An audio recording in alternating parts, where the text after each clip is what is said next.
Class 8 Hindi व्याकरण। आपका first lesson है भाषा और व्याकरण। तो चलिए डाल लेते हैं हम एक नज़र कल पर कि कल हम लोगों ने क्या पढ़ा। तो कल हम लोगों ने पढ़ा भाषा की विशेषताएं, लिखित भाषा का महत्व। लिखित भाषा के महत्व में देखें कि भाषा के लिखित रूप का अत्यधिक महत्व है। इसी के द्वारा हम अपने भाव या विचार अच्छी तरह दूसरों तक पहुंचा सकते हैं तथा उन्हें लंबे समय तक के लिए सुरक्षित भी रख सकते हैं।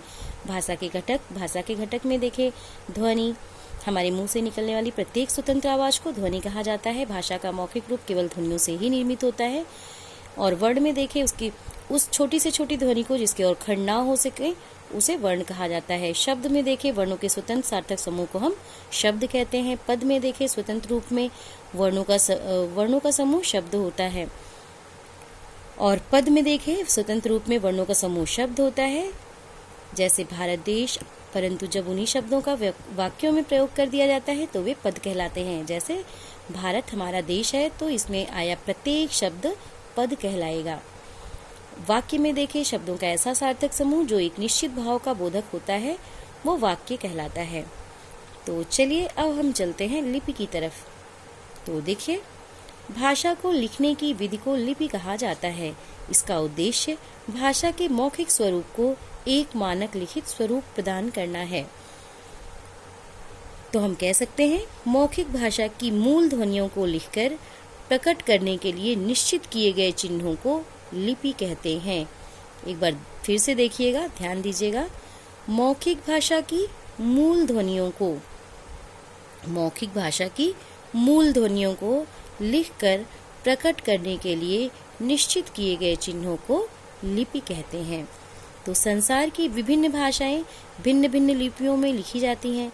जैसे हिंदी, मराठी, संस्कृत, नेपाली और गुजराती की लिपि देवनागरी है।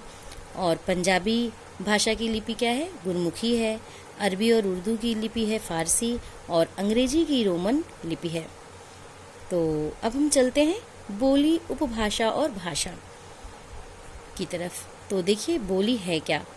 भाषा का क्षेत्र अत्यंत विशाल होता है। बहुधा उसके स्थानीय रूप का जन्म होता है जो एक क्षेत्र विशेष तक ही सीमित रहता है।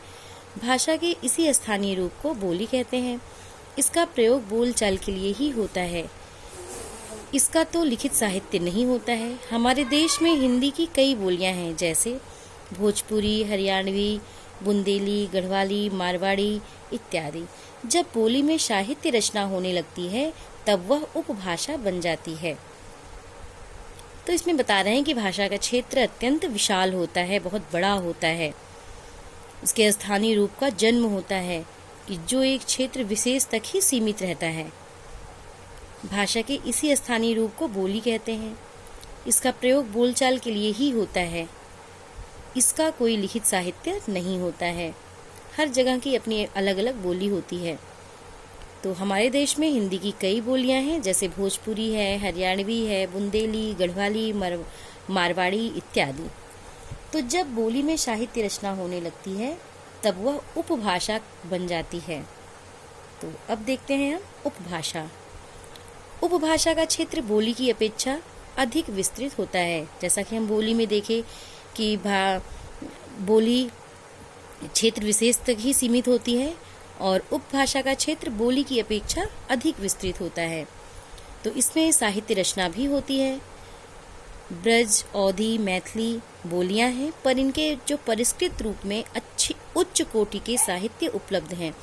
जैसे ब्रज भाषा में सूरदास कृत सूरसागर, अवधी में तुलसीकृत रामचरितमानस और मैथिली में विद्यापति द्वारा रचित पदावली आदि। तो हिंदी की उपभाषाएं और बोलियां देखिए, बोलचाल की सुविधा और क्षेत्रीयता को ध्यान में रखकर हिंदी को 5 उपभाषाओं में बांटा गया है। पश्चिमी हिंदी में देखिए खड़ी बोली है, हरियाणवी है, ब्रज भाषा है, बुंदेली आदि। और पूर्वी हिंदी में है अवधी, बघेली, छत्तीसगढ़ी है। बिहारी हिंदी में देखिए ये भोजपुरी, मगही, मैथिली।